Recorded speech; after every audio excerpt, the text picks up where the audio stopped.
Good morning. Our learning is Lila Nishmas Mindel, Mariam Bas Kamen Ruvain. We are on Nun Aleph Amud Aleph.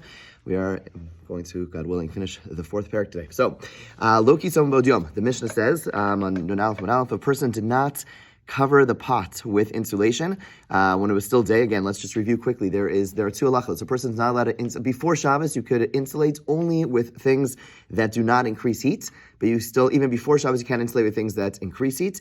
And on Shabbos, you can't insulate with anything at all. Okay, so Loki Som Mod Yom, person does not cover with anything before day. You can't do any insulation after it's dark. However, Kisav is Gala, if a person covers it before dark, in other words, they demonstrated that they knew that they're not supposed to do it on Shabbos. They did it before Shabbos, and then it becomes uncovered, then you are so you're allowed to recover it again after dark. So again, once you did what you're supposed to do before Shabbos, then even if it somehow gets uncovered, right, you wrap your pot with something that you're allowed to wrap with, and then it gets uncovered. Okay, so you demonstrated you knew what you were doing, then you're allowed to recover it on Shabbos itself. Next line of the Mishnah, Malei Sakito, and you're allowed to fill a bottle with cold water, and you're allowed to place it under a cushion, under some other item, in order to keep it, different opinions over here, but we'll go with the opinion that says in order to keep it cold. In other words, we've been talking about insulating to keep things hot. What about insulation to keep things cold, right? Are you allowed to put things into items to keep it cold? And the halacha is, you are. But let's keep in mind, it only says water, and we'll talk about other items in a moment. Rav Yehuda Shmuel, says the Gemara, you're allowed to insulate all cold food, okay? All cold food. So Amar Rav Yosef, Mike Mashlan, what's that teaching us, right? Rav Yehuda, in the name of Shmuel, that's an Amora. He says, Tanena, we learned to the Mishnah, Malianam Kitzon, Minos and Tachas Akara, Tachas Kesses. The Mishnah said, you're allowed to fill a bottle with cold water and place it under a cushion. In other words, you're allowed to insulate cold things. There's a lot of things that we just learned from the statements of Rav Yehuda and the name of Shmuel. Even Masnisan, if it was just before a Mishnah, I would have said that it was things which, at least back in the day, like cold water, which a person would not normally insulate. Okay, nowadays I think it's fairly common. We want to keep our water cold, and we put them in thermoses, etc. But we have thought that things which are not so common. Things which are common to do hatmana, like cold food, you want to keep it cold. There you would think you're not allowed to do so. Kamash Balan, all types of things, as long as the insulation is to keep things cold and not to keep things hot, that is totally permitted. Okay. What would we have thought before? The thought would be that we're only talking about irregular things. Okay, historically, irregular would be okay. Irregular would be okay because it's not going to be included in the decree. But they're saying no, there's never any decree on any cold items, and therefore whether it's regular or irregular, back in the day that'd be water and dry food. But for us, whatever irregular and regular be, you could do hatmana, you could insulate to keep things cold on Shabbos, no problem. Amar Rav Huna, Amar Rebbe, Asla Hatmanas Atzonen, he says it's forbidden to insulate cold food. In other words, water, he says yes, water being irregular, but here he's saying exactly what Rabbi Yehuda Shmuel was coming to teach us. He says it is forbidden to insulate cold food. Vatanya, Rebbe Hitter Lahatmanas Atzonen. We say, wait, what are you talking about? We learned that Rebbe, who we just quoted over here, he said you are allowed to insulate cold food. Lokasha, Hamikamed Lishmei Rabbi Shmuel Rabbi Yossi, Halavasa Lishmei. Yes, there's one teaching where he says it's forbidden, but that was before he heard Rabbi Shmuel in the son of Rav Yossi saying it's permitted. But after he heard that Rabbi Shmuel said it's permitted to insulate all cold food, he changed his view. Okay, and the Gemara tells us what happened. Rebbe was once sitting and teaching, and he said, "Asur lahatzmin esatzonin, it's forbidden to insulate cold food." Okay, Amar lefan of Rabbi Shmuel, Rabbi Yossi. Rabbi Shmuel, the son of Rabbi Yossi, said, "Abba, my father, hitir lahatzmin esatzonin." Okay, so Rav Yossi, the Rabbi Shmuel, the son of Rav Yossi, said to Rebbe, by the way, I understand that you're saying it's forbidden. My father used to say it's permitted to insulate cold food. Amar Rebbe, when he heard this, said, Kvar hara zaken, Rav Yossi said this, I'm gonna change my view, and he basically therefore started ruling leniently, saying you are allowed to do atzmana on cold food. Rav Papa comments on the story. He says, look how much Tanaim cherish each other. Rav Yossi, who was the Zaken, the elder who already passed away, who Rav Yishmael quoted his father. He said, that Rav Yossi, when he was alive, he would sit under Rebbe. In other words, the way you would sit in the base manners, you have like the teacher, and then everyone was like kind of under them. Okay, so Rav Yossi would sit under him. Rabbi Shmuel, who took over his father's seat, okay, and he took over not only a seat, but he was equal to him in scholarship. He took over where he was, and he also sat in a very subordinate position in front of Rebbe. But nonetheless, when Rebbe heard that Rav Yossi said this, and he said, look, this elder sage has already ruled it, even though this elder sage was someone who, from a scholastic perspective, was lower than him, but he had this deference to the past, deference to the people who came before him, and therefore he ruled leniently like Rav Yossi. Okay? Yeah? Weiter. Let's go further. Rav Nachman said to his servant Daru, okay, Atmin litzonin, insulate cold food for me on Shabbos. Va'aitli maya da'achim kapela arma. And bring me, and this is on the weekday, bring me to drink some water that was heated by a non-Jewish cook. Okay, we know there's a Isser called Bishul Akum, okay, that is that things which are cooked by a non-Jew, you cannot eat. You cannot eat. This was instituted by the rabbis. Why? In order to ensure that we do not end up marrying non-Jews. Now, this seems like far-fetched, but it's not. Think about how you connect to people. How do you connect to people? You connect to people through food. You connect to people, that's how you go on a date. You go over food. So in order to maintain, to prevent intermarriage, the Chum came along and instituted a number of things. One of them was that food that's cooked by a non-Jew, you cannot partake in. We'll see some exceptions, like in a moment. But typically, food that's cooked by a non-Jew, even if it's kosher food, it cannot be cooked. You have a housekeeper; they can't be cooking most foods in your house unless you started the fire, whatever it is. And so, but he tells me, go get me some hot water that was heated by a non-Jew. So Shama Rabbi Ami ve'ikbid. Rav Ami heard this. And he got angry. He got angry about this. So Rav Ami heard that Rav Nachman did this, he got angry. Rav Yosef, my time ikbid. Rav Yosef said, why is Rav Ami angry? Kiravase Avid. Rav Nachman was just acting in accordance with his teachers. Chada kirav, chada kishmuel. In one case like Rav, and in one case like Shmuel. We'll see. Kishmuel, Rabbi Yehuda Shmuel, mutzlahat v'nesatzonin. That he told his servant to go insulate cold things was like the statement of Shmuel that we just saw earlier, who says that you're allowed to insulate cold food. Kirav, and he goes like Rav to Amarav Shmuel bar Yitzchak Amarav, Kolshu nechal kimoshu chai, anything that is eaten raw, ein bo mishum bishul nachrim. There is no issue of cooking by a non-Jew. In other words, when it's something which you could have cold as you could have hot, then that is not included in Bishul Akum. That's why you could go to a store, you could go and drink hot water from an urn in a public setting, because assuming they didn't use the thing for like some tray for chicken soup like we spoke about, but you could go ahead and make a coffee from an urn. Why are you allowed to do it? The non-Jew filled it up, the non-Jew plugged it in. Why is it not Bishul Akum? The answer is because you could just as easily have cold water as hot water. As opposed to, a potato, you can't have a raw potato typically, it's only going to be cooked up. Therefore, to have potatoes is going to be a question. Well, potato chips is an interesting question on its own, because why is potato chips different? Potato chips are made by cooking, so why do we eat potato chips that are made by a non-Jew? It's cooked by a non-Jew. Any thoughts? Because they're good. Excellent answer. Yes, so the reason is that there is another caveat by this halacha, which will not. It's not actually potatoes. It's reconstituted. No, that's Pringles. That's Pringles. Okay, that's why Pringles are shahakal, right? Okay, so no, it's potato chips or potatoes. You can see the potato. The reason is that there is another caveat, and that is that if it's something which is considered not fit for the table of a king, then it's not included. Which last president made this a little complicated. Made a major discussion, because he would oftentimes serve. They'd have these when he had he would serve these Happy Meals for these state dinners type of thing. So it became a big shaila. At what point, right? Potato chips were seen as non-shulchan malachim. They're not king table food. How does that change in a scenario where you have very casual leaders? In which case, does that change the status? Could you now no longer have potato chips if that's what they're serving? Most poskim, as far as I know, all say you still have potato chips, but that's the difference. In other words, if it's two caveats from Bishul Akum. One, if it's does not go on the table of kings, it's too cheapy, then that's not a problem. B, if it's something which doesn't change its status between raw and hot. Okay, so water, it's basically water before, water after. And therefore, you're allowed to have water that is cooked by a non-Jew, and that's the psak over here. That's why he's told his servants, go get hot water, right? Because kol shu nechal k'mo shu chai, anything eaten raw, ein mishum bishul nachrim. Okay, so now we're back to the question: why was Rav Ami mad at Rav Nachman for doing these things? At the end of the day, they're both permitted. However, who savar adam chashuv shani? He held that even though these things are technically allowed, he said that Rav Nachman, who is a great scholar, an important person, he should act more strict. He should act more strict. Now, we don't actually pass it that way. We say that everyone is allowed, that Bishul Akum does not apply for raw foods, and that's true whether it's Rav Moshe Feinstein or whether it's Joe Schmo. And the same for this installation of cold things. We don't hold that Rav Moshe Feinstein should be more strict. Across the board, it's okay. All right? Fine. Let's go further. Yeah. Coffee, that's people use it for. Yeah, so part of it is hot water. Part of it is the main thing is being hot water, what exactly is being cooked and whatever. But yeah, bottom line is that coffee typically is going to be allowed. But longer discussion. Yeah, but coffee is a major discussion around this. Yeah. Tana Rabbanan.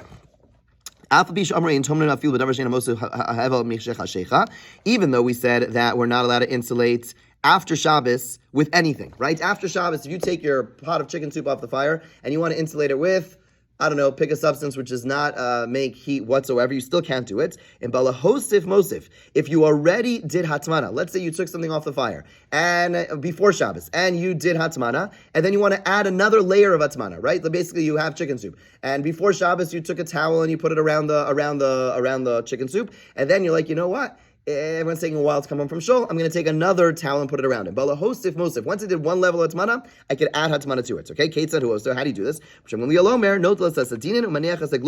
He says even more. I'm allowed to take, once I did hatmana, I could take off the thing I did hatmana with and add a different substance. In other words, once it's already in the hatmana category, like I did hatmana, so I covered it with one substance, like sheets, then I'm allowed to place coats instead. Oh, notes less like gluf green. When I could take coats, I could take the coats off and place sheets instead. So Rav Shimon Gamliel used to say, "Lo asra oso mecham." Another leniency when it comes to insulation is that you're only not allowed to insulate the kli rishon, the pot in which it was cooked. So let's say I take my chicken soup off the fire and I pour it into another pot, then I'm allowed to insulate it. Why?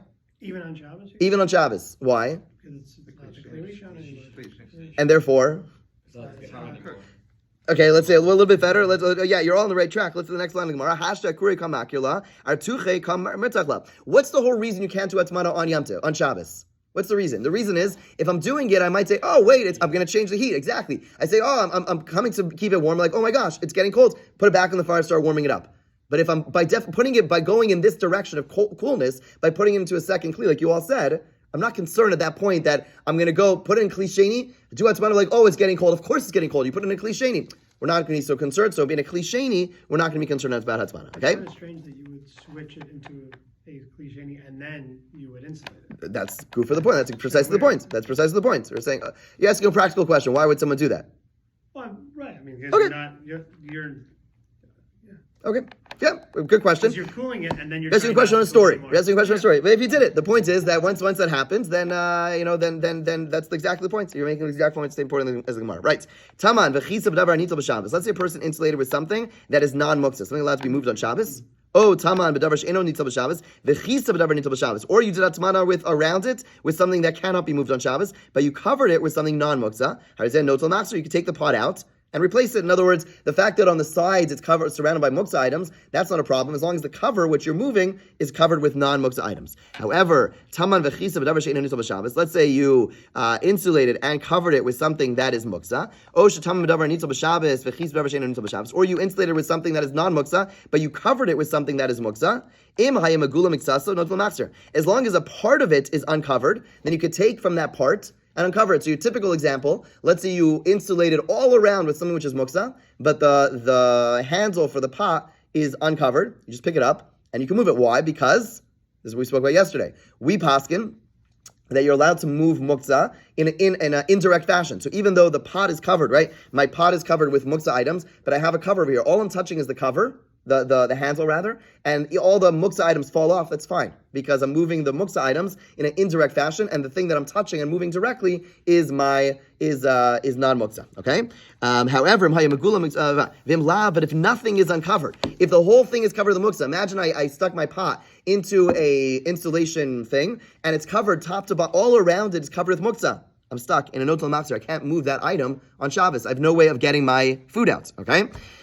Rabbi Yehuda says, "Na'orish al pishtan daka." One last halacha before we finish the parak. Na'orish al pishtan daka hu kezevel. Fine flax is like manure. Who's telling me? Shimon Weichbrod was telling me that where he worked, they used to. I forgot exactly the details, but they basically used to bring like manure.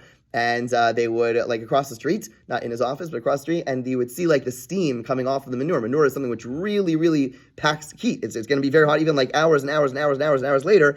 So when you want to give an example of something which is really maintains heat, you say it's like manure, because manure is something which is really, you can see the steam coming from it, okay? So fine flax is also going to be like manure. It's that hot, and it cannot be insulated even before Shabbos, okay?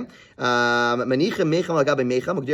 person's allowed to go ahead and place a kettle on top of a kettle, or a pot on top of a pot, or a pot on top of a kettle, or a kettle on top of a pot.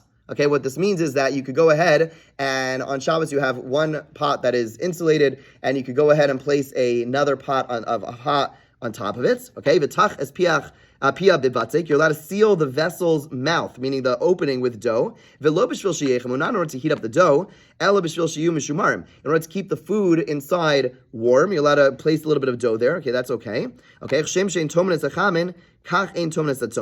Okay, and then we have this halacha that you are not, just like you're not allowed to do hatmana for hot food, so too you're not allowed to do hatmana with cold food. However, Rebbe allows insulating cold food, which is how we paskin. Okay, I want to go back to the last halacha for a second. There are different ways of understanding this last halacha. One way is understand we're not talking about tzman anymore. We're actually talking about bishul. And what it means is that if you have a food on the fire, let's say you have a good example of this is your crock pot. You have your crock pot on your on an element. Let's say you didn't cover your element. It's really just sitting on an element. You are allowed to place food that can be rewarmed on Shabbos, like dry food, and place it directly on top of the crock pot, right? You don't have to put something on a even though the crock pot is like a full-fledged like oven, right? But since it's not on the element itself, it's on top of a food thing, therefore you're allowed to do so. So again, let's say you have a lot of guests and your whatever, a lot of food, and your hot plate is only so big, it's only so large. You only have able to put so much food. You want to heat up food elsewhere. What you're allowed to do is you can put things on the cholent, on top of the cholent, because there it's not directly on the fire, it's on top of another hot food, and therefore it's on top of one pot. You're allowed to put cold stuff, and therefore that's fine. Just a little hack is that it's usually like curved. So what you could do is you could flip over the cover first and then put things on it. That's going to be okay as well, because it's okay. Because again, you're putting it on top of a pot. Okay. The lid is, we were saying before that the lid sometimes is muktzah. So in this case, No, it's talking about a regular lid, meaning the lid when it's covered with muktzah, but your lid of your chillin pot is a regular lid. Yeah. Okay. You're not allowed to crush snow or hail on Shabbos. Not so well known. You can't go ahead and you want to make a slushy. You take ice and you start smashing it. It's usher. It's usher on Shabbos. It's nolad. You're basically taking something from a solid, making it into liquid. We'll talk about making ice on Shabbos at a later point, but you're not allowed to do so. Okay. In order the water should flow out. What you're allowed to do is place ice.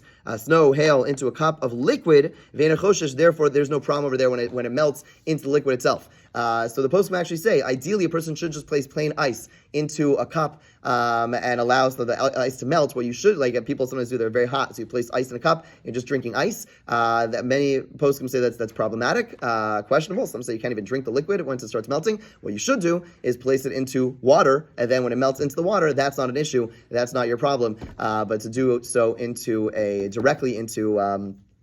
directly just ice turning into water, that would be a problem.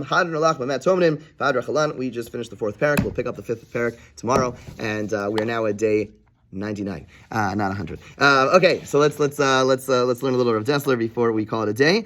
This is the most famous piece, probably the most famous piece of Rav Dessler, and it's called basically it's a piece on Chesed. On Chesed, he's writing this interestingly enough during World War II, the beginning of World War II. He is living in England. His students are all over the world. He is not all over Europe, and he's unable to teach them directly. He sends them copies of this essay all over, and speaks about the following idea. It starts off with the following idea, and that is the justice that is the lacking of what seems to be a lack of justice that's found in Hashem, the way Hashem runs the world. What does that mean? What that means is that every day, we're going to say in Shemona Esrei in a moment, we're going to invoke Zechus Avos, we're going to invoke the merit of our forefathers. How does that work? How are we able to invoke the merit of our forefathers? Does that not seem to be unjust? In other words, if I go in front of a judge and I say, and I got in some car accidents, I say, my father's a really nice guy. Or, my father, you guys are buddies, right? What does that do? That's complete perversion of justice, right? The judge will be thrown in jail or whatever. You can't just use what we call in Israel like protectia. That's wrong, right? So what is going on when we say, Hashem, forgive us or whatever it is because Avram, Yitzchak, and Yaakov, right? What does that mean? It seems to be completely off, okay? So that's the question that he asks. And then the way he answers it is this is where he introduces the notion of the Nekudas HaBechira. So this piece is going to take us a little while to get through, but the Nekudas HaBechira is as follows, and we'll get eventually back to his answer, but he argues that there is one point there is essentially the example I've given in the past I think is a football field. I think the example he gives is like trench warfare. Again, he's writing during World War II, so it's like imagery that's in people's minds. But basically, when you think of a war, you think of the place where the two enemy lines face off. That's where the action happens. Everything beyond is not really so relevant. So what that means is as follows. Like, for example, I grew up in a house where keeping Shabbos was a given, and I have no Shabbos trauma. So for me, I don't know, keeping Shabbos is completely not a struggle. For me, I'm not really exercising my free will. Of course, I'm making a conscious choice. I could always choose to say I'm not keeping Shabbos 100%, but I'm not really exercising free will, like actual, like there's no struggle. There's no struggle. So basically, in his analogy, there's the point of free will, and then, that's like way back over here. That's like territory which is nice and safe. Then there's the point over here, which is where you struggle. We all struggle. We all have our own places, and each person's going to be a different place on the playing field, right? Each person's going to have a different nikudas sabachira. So for again, a simple example is learning over here, right? So we could go around the room, and for some people, this was like it's a vacation weekend, like the last thing in the world, getting up at like 7, whatever it was, to get here is like crazy, it was like a major struggle, and therefore for them, this was like a real exercising of free will. Do I stay in bed? Do I get up? This is a real exercising of free will. For me, like I had to be here. If I come more than like 5 minutes late, it'd be like really obscene. So like it was no free will. Like it was like a given, right? So there's no tension around the free will, and that's the idea of nekudas bechira, is that each of us have to recognize that just because we're doing certain mitzvos, are we really exercising our free will? Really pushing? Or really struggling against that? That's where the real action happens. That's where really, the free will is exercised. And okay, we'll have to develop this a little bit further. But the term that he used, nekudas bechira, and it'll come back to help us understand the idea of zchus avos, which we'll come back to. Okay, have a good day.